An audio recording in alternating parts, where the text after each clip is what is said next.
बिहार में बदलाव का दावा करने वाले प्रशांत किशोर को विधानसभा चुनाव के नतीजों के रुझानों में बड़ा झटका लगता दिखाई दे रहा है।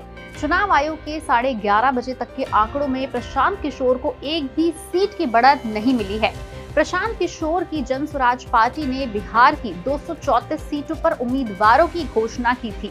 बिहार में हुई बम्पर वोटिंग का फायदा भी जन स्वराज को मिलता दिखाई नहीं दे रहा है। जन स्वराज पार्टी ने खुद को बिहार में एक विकल्प के रूप में पेश किया था। जन स्वराज के संस्थापक प्रशांत किशोर के भी चुनाव लड़ने की चर्चा थी। पार्टी ने जब पहली बार लिस्ट जारी की तो करगहर के रितेश पांडे को उम्मीदवार बनाया गया। ये वही सीट थी जिससे प्रशांत किशोर के चुनाव लड़ने की चर्चा गर्म थी। यहाँ से जब उनके नाम की घोषणा नहीं हुई तो पार्टी के दूसरी लिस्ट में उनका नाम आने की अटकलें लगी, लेकिन दूसरी लिस्ट में भी उनका नाम नहीं था। उनके राघोपुर सीट से भी लड़ने की चर्चा थी।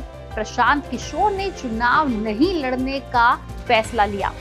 बता दें, प्रशांत किशोर ने जन स्वराज पद यात्रा की शुरुआत 2 अक्टूबर 2022 को की थी। उन्होंने पश्चिम चंपारण के मितिहारवा गांधी आश्रम से अपनी पद यात्रा शुरू की थी, जो लगभग 3000 किलोमीटर लंबी थी। प्रशांत किशोर जन स्वराज पदयात्रा के दौरान तंबुओं से बनाए गए पदयात्रा कैंप में ही रात्रि विश्राम करते थे। वो दिन की शुरुआत करने से पहले पत्रकारों से बातचीत करते थे और उस इलाके की समस्याओं की जानकारी लेते थे। प्रशांत किशोर जिस प्रखंड में होते थे, वहाँ के स्थानीय जन स्वराज के प्रखंड समिति के सदस्यों के साथ मिलकर बात करते थे।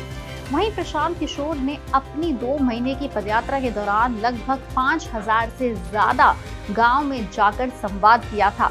इसके बाद उन्होंने जन स्वराज पार्टी की स्थापना भी की।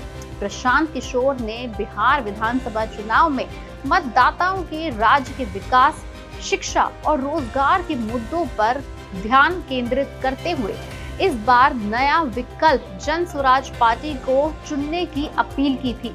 इसके साथ ही मतदाताओं से अपने बच्चों के भविष्य के लिए वोट करने का आग्रह किया था, न कि पारंपरिक राजनीतिक दलों के नेताओं के बच्चों के लिए।